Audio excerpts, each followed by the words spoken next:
Hi friends, இன்றைக்கி நம்ம வீட் கோகோனட் தோசை செய்வது எப்படின்னு பார்க்க போகிறோம். இந்த தோசைக்கு எந்த சைட் டிஷ்ஷும் தேவையில்லை.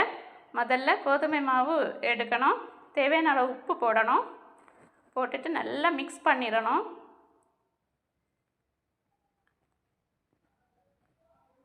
மிக்ஸ் பண்ணினதுக்கப்புறமா தண்ணி ஊற்றி அதையும் நல்லா மிக்ஸ் பண்ணணும். நம்ம சாதாரண கோதுமை தோசை செய்வதற்கு எப்படி தண்ணி ஊற்றி கட்டிகள் இல்லாமல் மிக்ஸ் பண்ணுவோமோ அதே மாதிரி தான் மிக்ஸ் பண்ணிடணும். இந்த மாதிரி கன்சிஸ்டன்சியில் எடுத்து வைக்கணும்.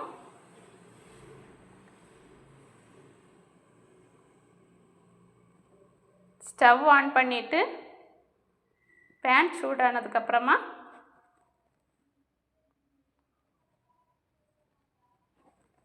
தோசை மாவை ஊற்றி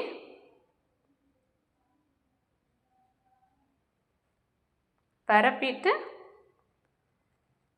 துருவன தேங்காய் எடுத்து வச்சுருக்கணும்.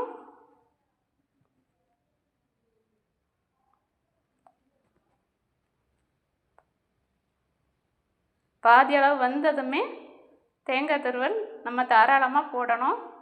தேங்காய் போட்டால் தான் அதுக்கு டேஸ்ட் நல்லாயிருக்கும். தேவையான அளவு சுகர் போட்டுக்கிடணும். நல்லா ப்ரெஸ் பண்ணி விட்டுறணும். ப்ரெஸ் பண்ணதுக்கப்புறமா ஃபுல் தோசையும் திருப்பக்கூடாது, நேரே பாதியாக ஃபோல்ட் பண்ணணும். இந்த மாதிரி மடிச்சுட்டு இன்னி ரெண்டு பக்கமும் திருப்பலாம். திருப்பி போட்டு வந்ததுக்கப்புறமா எடுத்தால் வீட் கோகோனட் தோசை ரெடி ஆயிரும்.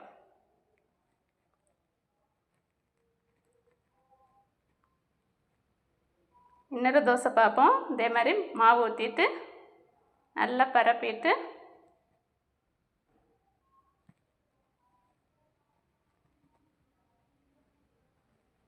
கொஞ்சம் வந்ததுக்கப்புறமா உடனே தேங்காயை போட்டுறணும்.